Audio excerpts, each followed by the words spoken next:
Our next presenter will be Jasmine Tolson from Southern Methodist University.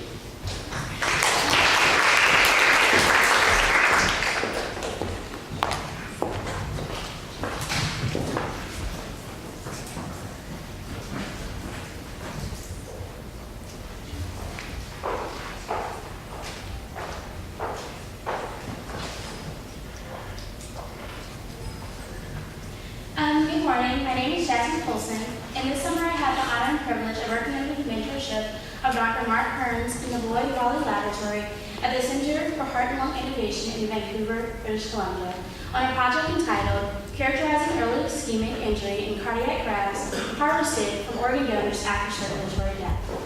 Now, before I delve into the specifics of my research, I would first like to present you with some background information.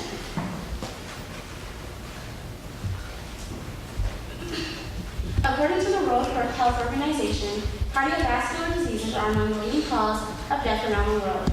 In particular, in the United States, heart disease, which is a form of cardiovascular disease, is the leading cause of death.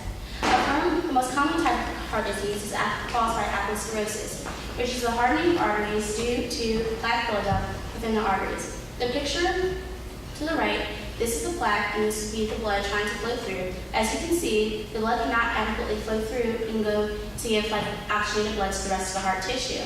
This can create permanent tissue damage. Unfortunately, for many patients that experience cardiovascular diseases, heart failure is the end-stage result. Heart failure is when the heart has become too weak and damaged to adequately pump blood throughout the rest of the body. The end-stage patients are patients that have exhausted all the available therapies that are available, and they have proved ineffective. These patients may be eligible to receive a heart transplant. Candidates for heart transplant must be sick enough to need a new heart, yet healthy enough to receive a new one. The patients must go through a series of screening tests administered by cardiologists, surgeons, psychiatrists, and sometimes dietitians. Patients who are advanced in age, have irreversible kidney, lung, or liver damage, or a history of cancer are generally not eligible for a heart transplant. If the patient does pass the screening test, they're put on the wait list, and on the wait list, which is run by the Organ Procurement and Transplant Network, their length of time taken for them to receive a new heart is determined by the eligibility, the urgency of them needing a new heart, and the location of the patient.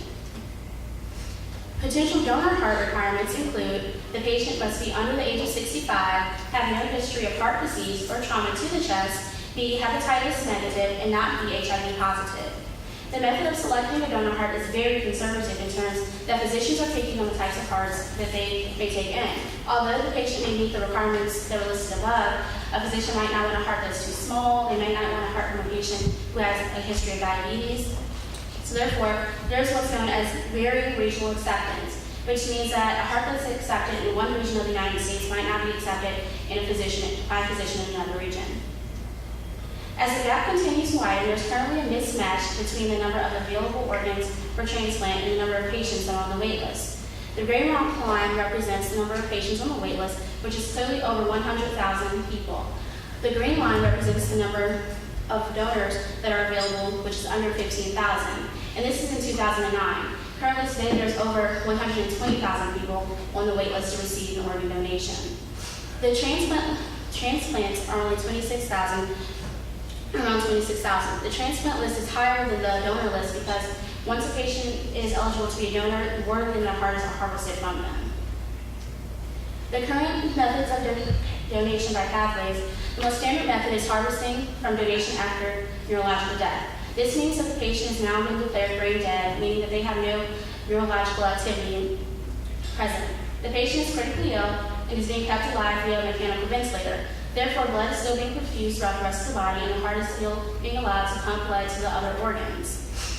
Currently, there's a patient shortage in patients who can be D&D donors. Therefore, my lab chose to look at DCD, donation after circulatory death.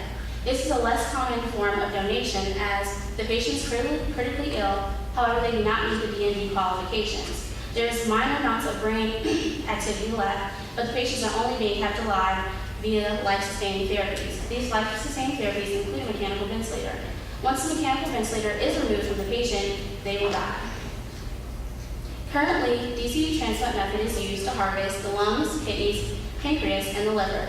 There is no current heart norm because irreversible myocardial ischemic damage will occur.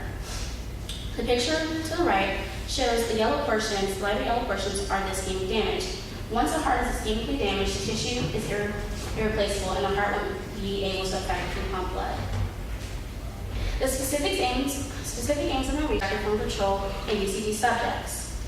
The animal model that we used during my research was Mills Bragg-Dolly rats. The three groupings that we covered were the negative controls, which are hearts that are rapidly excised from the rats, and then positive controls, which is an LED ligation, and then for our experimental group, we chose to do a DCD heart extraction.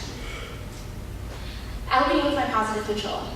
First, the rats were highly anesthetized, and then a tracheotomy and a mechanical ventilator were inserted inside the rat. This was to prevent the lungs collapsing once the chest was open. And next, we performed an LED ligation using a single stitch method. The picture below, picture A, the chest is open. Picture B shows you the heart, and picture C shows you the ligation. The ligation is taking place once again over the LED, and once the ligation occurs, that area underneath the area of the heart becomes immediately damaged. The time points that we chose to observe were 15, 30, 45, and 60. As the time points progressed, you can see that the heart began to beat irregularly. Finally, after the time points were done, we would rapidly excise the heart and place it in 10% PDF. Next is our experimental model, or DCD heart transplant.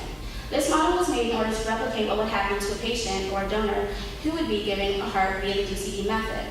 Once again, the rat was highly anesthetized, a tracheotomy and mechanical ventilation were inserted. In order to replicate what would happen in the hospital, in DCD, the mechanical ventilator was turned off, because ideally in the hospital, the patient's mechanical ventilator would be turned off and the patient would be allowed to die. If the patient does not die within the first 6 hours, then they are put back on life support and other methods are looked at. In cases of the rat, it took the rat between 5 to 10 minutes to declare a systolic death, meaning the heart stopped beating. Once the heart stopped beating, a 5-minute standoff period was given to replicate the ethical standards that are taken inside the hospital. Please note that during this process, the vital signs were monitored, such as blood pressure. And then once the heart stopped beating, we took the heart out of the chest of the rat. A secondary project we did this summer was heterotrophic heart transplants. Heterotrophic heart transplants traditionally have two hearts connected together through the chambers and vessels connected because the donor heart is too weak to be connected just by itself. Therefore, in order to decrease the chances of the heart possibly being left inside the patient and the patient's heart being rejected, a donor heart can easily be taken out and placed with the new one. We chose to do an abdominal DCD transplant by connecting the DCD taken heart and putting it next to the abdominal aorta in the inferior vena cava inside of the abdomen. The heart above is an example of the traditional double heart method versus the method that we use, which is the abdominal heart method. This allowed us to do an on-table heart assessment to answer the clinical question of whether or not the DCD hearts can be resuscitated and weaned in a cardiopulmonary bypass recipient. In summary, we were able to generate a positive control standard curve consisting of 15, 30, 45, and 60-minute LED ligations. We were also able to harvest the hearts from DCD subjects for characterization for early ischemic injury. And finally, we were able to successfully perform a heterotopic DCD heart transplant. Currently, the research is still in progress. We would like to optimize our HBFP staining protocol, which stands for early ischemic damage in tissues. Secondly, we would like to perform an immunohistochemical stain for S100A1, which is a calcium binding protein that has been linked to controlling the contractile functions of the heart. This is important in the clinic because it's been shown that when S100A1 is downregulated, the heart's contractile function begins to weaken. We would like to also further investigate the availability of various preconditioning strategies to avoid early ischemic damage in DCD cardiac rats. We would also like to further optimize our heterotopic DCD transplant method. Here are a list of my acknowledgements. I'd like to thank Dr. Mark Kearns, who's my mentor, Dr. Keith Wally, Dr. John Boyd, Dr. Yin-Jin Wang, Mariah Williams, the UBC HLI Center, the Physician Scientist Training Program, and the Canadian Institute of Health for their funding. Thank you. I'd like to now open the floor for any questions.